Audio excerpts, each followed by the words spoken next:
agora, no palco do LegalTech Conference, Anand Upadhye.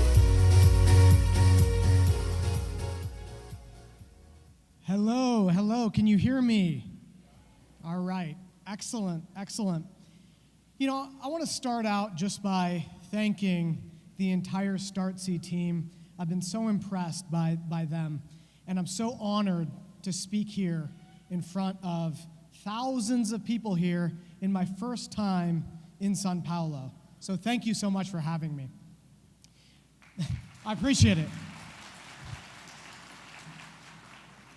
My name is Anand Upadhye, and I'm a vice president at Casetext, which is a San Francisco-based legal technology company. And I want to cover a few things today. The lawyer that I am, I have an agenda for us. I want to tell you what I'm going to tell you. And so first I want to introduce myself very briefly. I want to talk about what Casetext does. Second of all, I want to talk about some global similarities in what clients want. Clients in Sao Paulo and clients in San Francisco turn out to not be that different. I want to talk about the Great Recession and how recessions oftentimes give rise to products like ours. And I think that's been a running theme in what we've seen at this conference. When things are going well and everyone has full pockets, they have less need for technology. But when things start going bad, that's when they call us, and they call all of you here to try to reform how we do business. Then I want to talk about our approach. We are a legal research company. I want to talk about how we do that legal research. Finally, I want to get to what's next. A lot of us are talking about the kind of work that we do now, but what is the next step for our product? And where is law practice going 5, 10, 20 years in the future? So there's my glamour shot right there. As I mentioned, I'm a VP at Casetext. I practiced law for 6 years, first as a prosecutor in San Francisco, and then at a large law firm. After that, I moved on to join up at Casetext.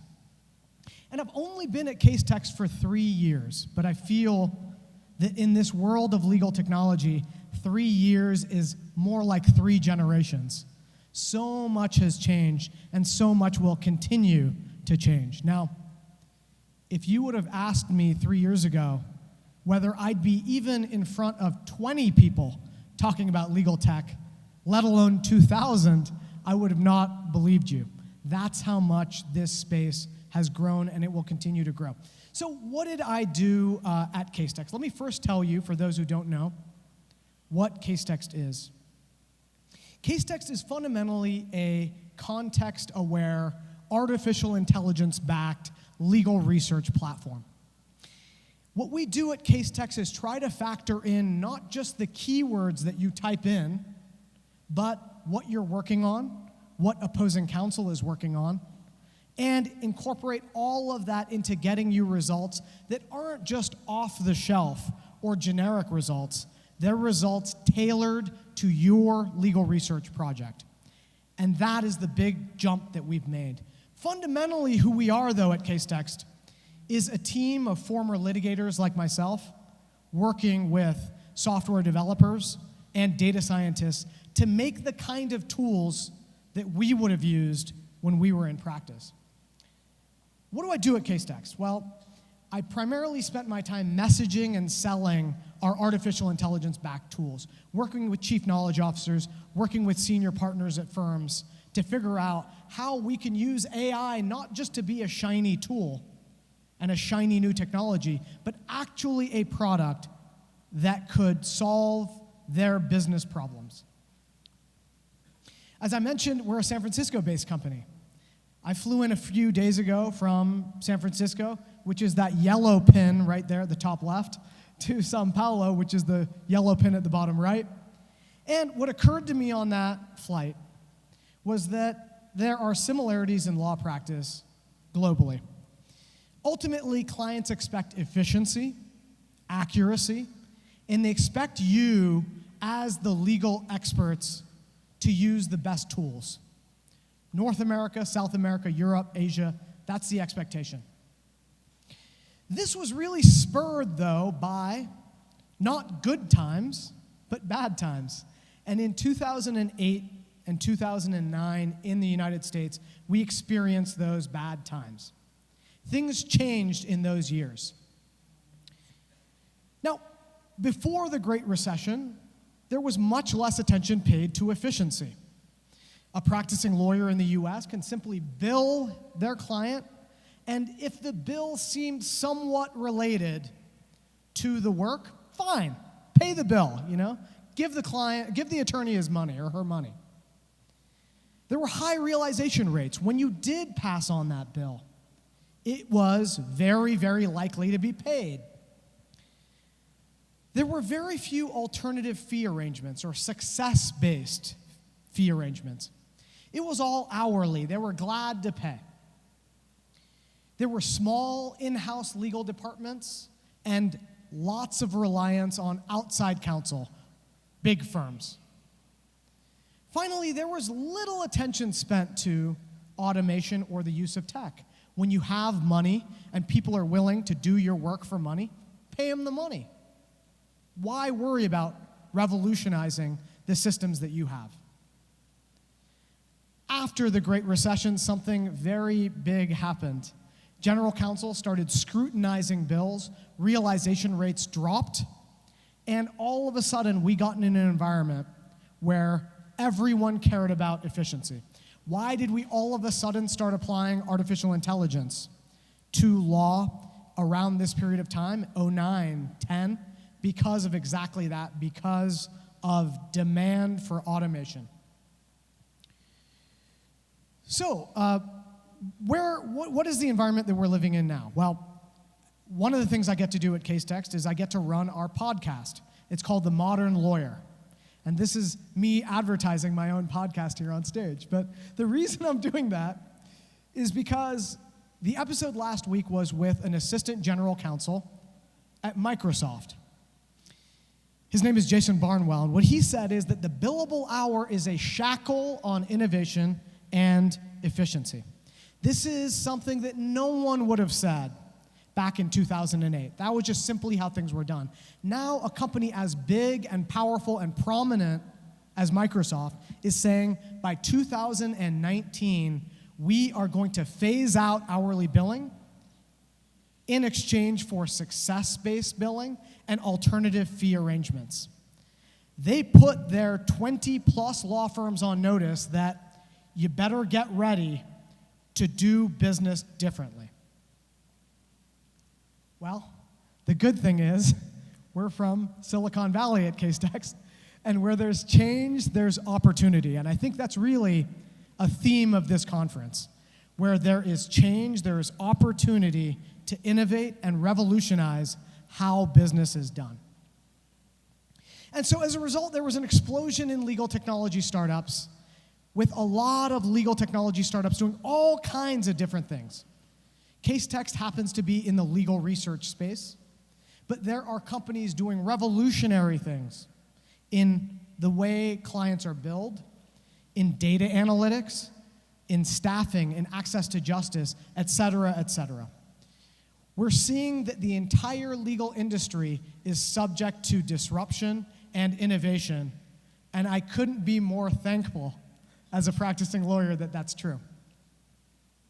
So who are we, and what do we do at Casetext? Well, ultimately, we're trying to make legal research easier and more efficient, because among all of the clients that we've spoken to, they say that legal research is one of the things that they least like paying for, because they hired your firm because you're supposed to know it already. So why are you spending all of this time on legal research? What we realized is that we don't simply want to be a company that is just like any other legal research company. We want to take things a step further and actually take a look at what you are working on. And I'm going to get into that. First, I want to talk about the kind of nuts and bolts of our company, Casetext. We were founded in 2013. We raised a Series A round of funding in 2015 from Union Square Ventures based out of New York. And just last year, we raised our Series B round, we have around $25 million in venture funding to do what we have set out to do. And I'd be glad to talk about that more. What we realized is that so much legal research was inefficient because the legal research platforms we currently have don't really care whether you're an attorney in Sao Paulo or New Hampshire or Los Angeles, or whether you're working on an insurance case or a slip and fall or products liability. Whatever terms you put in, they give you the same results. And what we realized is that we can use artificial intelligence technology to apply that particular problem to what we were trying to solve. So this is it. This is Casetext. It's as simple, it kind of looks like Google, right? It's simple as this, but behind it, there's a lot going on.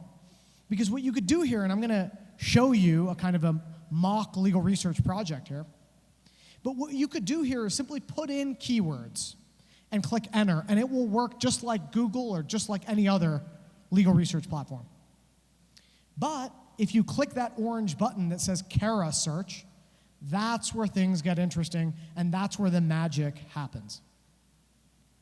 Because when you click that orange button, you get this pop-up, and it says, drag and drop your brief to get Kara artificial intelligence results. Here's what's going on with that. Let me click to this next slide here. So there's been a lot of talk about artificial intelligence. I know we're all talking about it in the United States, but so frequently, people fail to define what it is. They just think of Terminator 2 and robots and these big scary computers, SkyTel. All right, let's talk about what AI is, because it's going to inform the rest of this presentation. AI is fundamentally a collection of technologies. And if you use one of these technologies in your startup or in your tech company, you are an AI company. It's simple as that. Now, some of these technologies we hear a lot about. Machine learning. There's another one called natural language processing. Now, we use a lot of these different technologies at Casetext. The first thing that we had to do was model the entire US common law.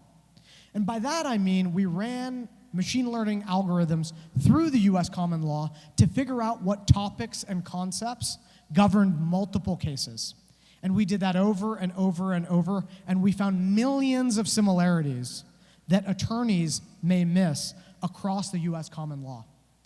Also, very importantly, we use natural language processing, which means that when you drag and drop your brief into Kara, our computer system, as best as a computer system can, reads and understands your document so that it knows what you are working on. The way we do it is through a natural language processing process called latent semantic analysis. What we're attempting to do here is look at phrases, word clusters, concepts, and topics, and determine what your brief stands for, so that we could essentially play a very complicated matching game and match your brief up with the words that you've chosen, with any number of articles, other briefs, and cases and statutes in and among US case law. Now, the true American I am, I want to do a legal research project involving an American hero. Now, what do I mean here? As some of us may know, Miley Cyrus was sued 2 months ago for copyright infringement. And I want to show you how our Casetext site can really go above and beyond other legal research sites in how we provide you results that are relevant to a case like this. I know you can't see this. Don't try to read it. It's a PDF of the complaint against Miley Cyrus by a Jamaican reggae artist named Florgon, who claimed that Miley Cyrus stole his work. I don't know whether Miley Cyrus is a reggae fan, but that seems unlikely. But this was his lawsuit, a complaint and jury demand and a complaint for copyright infringement. He was claiming that Miley Cyrus stole his song. Now, there was a kind of a unique aspect of this case. He claims that in her smash hit, We Can't Stop, she stole from his reggae song. Now, he had a very unique theory. The plaintiff, Florgon, said, because Miley Cyrus used a very small grouping of words that was also in his song, that she stole his music. Now, that's a very unique kind of case. I mean, as a former defense attorney, I'd say it's a bit of a ridiculous case. But he filed it, and he sued Miley Cyrus for $300 million. Obviously, her legal team sprang into action.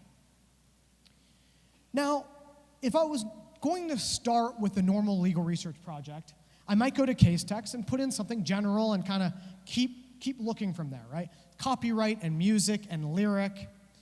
And, I might get some interesting results, right? There's this case, lead singer v. BMG Music, Campbell v. Acuff Rose Music. Now, remember, the case that we're looking at, the Miley Cyrus case, really focuses on whether taking or having a similar phrase from one song should be sufficient for copyright infringement, yes or no. That's fundamentally what we're looking for. If we only use keyword search, the first case we get is a case about a license involving a audio-visual work, right? Still copyright, it still involves a lyric, but it generally on point. Not quite there. Second case, Campbell. This is a case about satire involving a comedic singer stealing the work of the singer Roy Orbison. Also a copyright case, also involving lyrics, also involving potential infringement. Not quite there. Simply not on point. Well, this is where Kara AI comes in. And this is the power of artificial intelligence in practice today. Because all I need to do at this point is take that Miley Cyrus complaint and drag and drop it into the box, into the middle of my screen. And now I finally have the power of context involving my legal research project. Now the system knows not just that I'm interested in copyright and music and lyric, it knows that I'm interested in this particular case and this particular complaint in this jurisdiction. And all of a sudden, when I combine AI with my human intuition of putting those keywords in, what do I get? Let's take a look at these first two cases. First case, Edwards v. Raymond. Let's take a look at what Edwards v. Raymond is. Well, some of you may know this case. Raymond is the last name. Usher is the first name. This involves the music star Usher. Now, fundamentally, this case, in assessing whether it is relevant and on point, whether our AI really did its job, we need to look at whether it gets down to the issue we're looking at, whether simply taking a phrase or having a similar phrase from another song is sufficient for copyright infringement. And sure enough, the phrase "caught up," which is the title of both plaintiff's song and the challenge song, is not eligible for copyright protection. It's well established that common phrases are not eligible for copyright protection. That was the first case that came up. Second case that comes up, the West in this case is Kanye West. Similar types of parties, right? Very famous pop stars. Again, we're not talking about satire cases. We're not talking about cases involving audiovisual licenses. Again, we have, and this is the last line there, words and short phrases including titles and slogans rarely, if ever, exhibit sufficient originality to warrant copyright protection. And this is why we're so proud of the use of artificial intelligence in the law. Because there's two hypotheticals here that could have happened if someone was not using artificial intelligence to find these cases. One, They find the cases, but they find them 10 hours later, or 3 hours later, or 8 hours later. But the second one is scarier.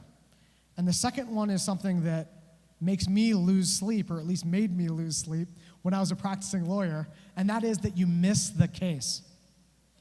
And the judge finds it, or opposing counsel finds it, but you never found it. Not a good day for you when you go into court to argue that particular brief. So why Casetext? It's better quality research, and it's done faster. You should find the cases that other attorneys miss. Oftentimes, our current clients find cases that are good for the other side that the other side failed to find. And you should turn your research into a competitive advantage. One of the first things that we did at Casetext was to go to judges and say, hey, Mr. Judge, Mrs. Judge, here's Casetext for free. And now they are starting to use it. You should have the tools that the judges that you are going and arguing in front of already have. As a result of this work, we have been able to secure the business of some very big law firms, among them DLA Piper and White & Case, and a number of other firms who trust us to help them with a lot of the legal research they're doing across the United States. I want to kind of transition now to how we're really different, right? And how legal technology in the legal research space is truly different than legacy tools. I think some of those legacy tools happen to sponsor this conference, so I'm not going to go too hard on them, I promise. But how are we different? Well, a couple ways. We think that Boolean searching is powerful, right? But isn't it a little crazy that the same structure of research that you use to look for very good Japanese food in your neighborhood is the same as what you do to do research on a Supreme Court brief? That strikes me as very odd, and it strikes me as insufficient for the purpose. It's fine if you're looking for food. If you have a U.S. Supreme Court brief, bring bigger weapons to the fight. And we think this is exactly that weapon. We think combining context with your Boolean searching is exactly the way to get the cases quicker. A lot of the old legacy tools used to charge you by the hour or by the number of clicks. If you click on a brief, they'd charge you much, much more, maybe $600, $700 when I was practicing law. Our system, when you drag and drop a brief and you put in keywords, provides you other cases.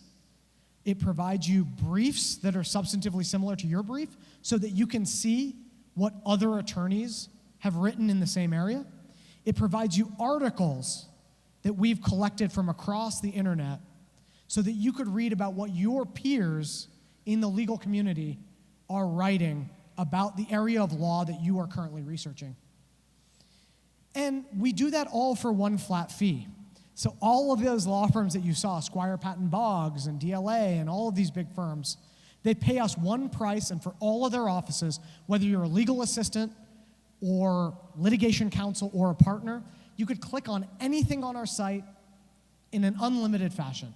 And that's a really big deal because we don't want our site to disincentivize more and more thorough legal research. There used to be an era where if you talk to the librarians at these big firms, White & Case and DLA Piper, there was a big race in the 1980s to have the most volumes in your library. And they would almost advertise that. They'd say, we have 22 million volumes of books. And then the firm down the street would say, we're better, we have 23 million. Well, the problem with that, very obviously, is it doesn't really matter what you have in the library if you can't find it. And that's where Casetext comes in. We want to provide you the most useful and most relevant data immediately and instantaneously. It doesn't matter whether you have 23 or 22 million volumes. if you can't find anything in those volumes. Pre-recession and post-recession, we covered this. And I think it's very important now, especially to this audience here at StartSe, to acknowledge the fact that some large legal research companies that have billion-dollar budgets, that have thousands of people working for them, come to us in our small office in San Francisco and say, "You have the advantage."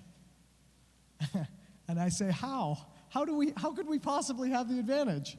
You have hundreds of multiples the operating revenue that we do, and hundreds of the number of people. And they say, well, in this era of legal technology and in this era of legal research, you move fast, we move slow. And the world right now is about moving fast. And if you could create those products that can quickly solve the problems of large law firms and do it in a complete and robust way, you will earn their business. I've been shocked at how quickly large law firms have purchased our products. A lot of people like to say, law and the legal industry doesn't buy. Don't bother, they don't buy. Not true. They just don't want to buy shiny things for the sake of shiny things. They want to buy things that will solve business problems that they have right now. Make sure that your shiny thing, it could be shiny, I like shiny things, focuses on their business problem. So oftentimes I get a question, what's next? So you have this drag and drop tool. What's next? What I see is the future of legal research, and as a result, the future of Casetext is total context awareness. Right now, we have some contextual awareness. You drag and drop the Miley Cyrus complaint, and now all of a sudden it knows what kind of copyright infringement case you're working on. That's a good start, in my opinion. It's very useful. But what we're doing next is building a system that truly knows not just what you're working on, but who you are, what your experience was even before law school, the practice area that you're most specialized in, who your client is. Is your client currently embroiled in a scandal? Does your client need special attention? Who are your peers at your firm? Who can help you on this case? What other cases has your firm worked on that are similar to the case that you're about to work on? I think that we can get to a world where immediately when a complaint is filed, you get a clear understanding of who at your firm is the best person to work on that case, what other types of motions and pleadings and emails and letters have been on the same subject and have made the same legal arguments, and fundamentally, the best legal strategy to pursue in defense of the client who was sued in that complaint. And I think that should happen in 3 seconds. So I want to go through some lessons I've learned at Casetext over the last several years. And the first one is really that AI is not coming to take your jobs, right? I think AI is very fortunately coming to make your jobs better, because no one here or in the US went to law school to sort through pages and pages and pages of paperwork. We don't like it, it's not enjoyable, and it's not what we dreamed of doing when we were kids wanting to go to law school. Automation is so powerful because it helps remove a lot of that from the work that attorneys already do. The way that we see the future is that if attorneys in 2018 spend 30 hours on a legal brief, they should still spend 30 hours on a legal brief in 2028. It's just in 2028, the brief will be better. The reason it'll be better is because the attorneys working on that brief are going to be able to step away from the data sifting and culling, and they'll be able to use their creative mind and their intelligence and why they went to law school to make that writing even better and to make even better creative arguments in that particular case. Also happens that clients hate paying for legal research because they see it as something that can be easily automated. Perfect harmony, right? That is an example of where tech and the industry can meet right in the middle. The second thing, AI-backed tools don't only do better with large data sets, as we know computers do, but they fundamentally approach legal research in a different way. And I want to quickly, I see my time is very low, but I want to quickly tell a brief story about a time where this really came into the front in terms of importance. We have a client in New York, and that client in New York is a corporate firm, and they had a corporate breach of fiduciary duty case. And I was on the phone with them, screen share, and I was showing them a demo of our product, and they really liked it, and they said, hey, I want to email you a brief, and I want to see how it works. And I was like, oh, okay, well, I haven't prepared for it. I don't really, okay, send it. And when I dragged and dropped this corporate breach of fiduciary duty case into Kara, and I put in a very basic keyword, the first case that it came back with was a family law case involving a divorce. And I was sitting there going, this is terrible. How could Kara and Casetext have provided me this case? This is the wrong case. And I tried to very secretly scroll past it, but they're smart, and they said, well, what is this first case? And I was like, oh, this is going to be embarrassing. I don't know. This is an error. And I clicked on that case and found out that that New York divorce case involved a couple that owned a corporation together. And it was about how they were breaking up that corporation during the divorce. And a lot of the analysis and a lot of the case law was the same as the brief that they just emailed me. And they were shocked because that brief had a deadline of 3 days. And they ended up including this divorce case in their corporate breach of fiduciary duty pleading. This is an example of how legal AI it doesn't just provide efficient work, but it thinks about cases differently.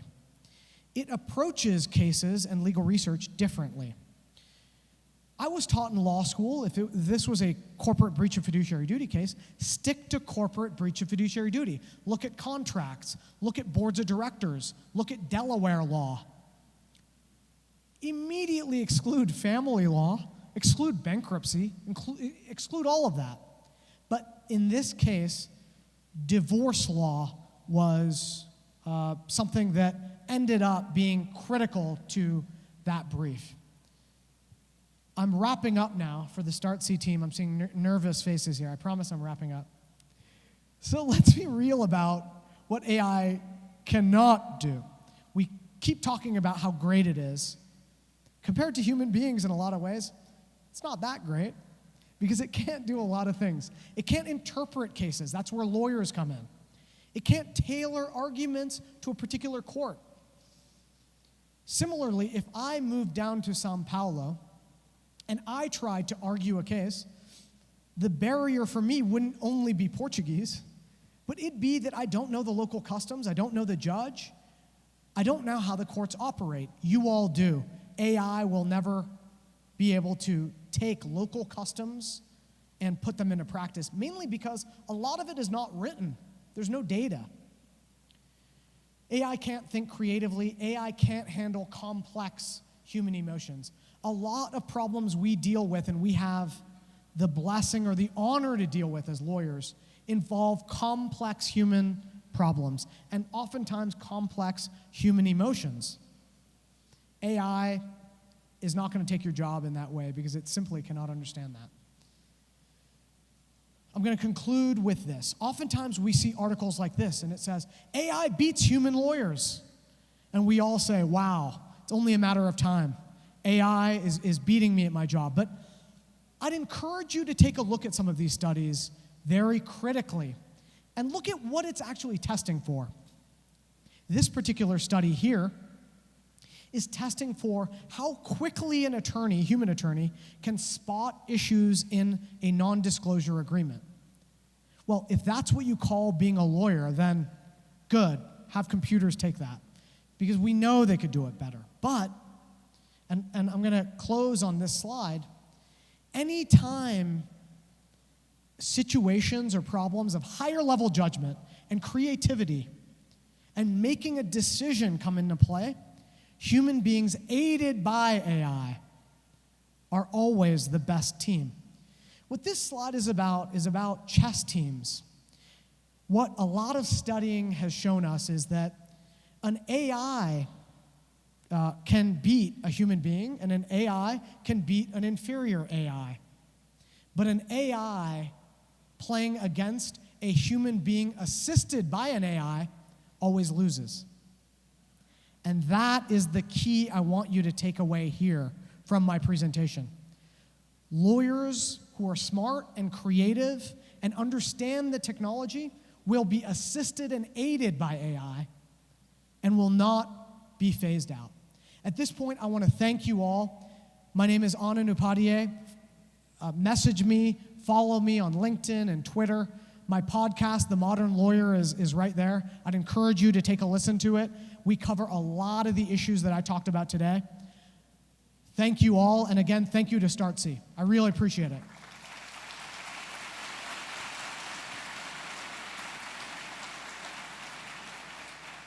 Thank you, Anand. Really, for us, it's really good to see a practical case of AI in legal tech. It's amazing to have you here. Thank you again for coming. I appreciate it. And also, Anand came all the way from Silicon Valley, but we know that we have a lot of people out of Sao Paulo here too. Please raise your hand who is based out of Sao Paulo and also have traveled to come. So you can see a lot of folks. Yeah, we have more people out of Sao Paulo. That's really good to have you here with us as well. We have a few questions. Of course. I know we are a bit out of the time, but yes. we have I talk a lot of questions for you. I'm going to start with one from Rodrigo Horn.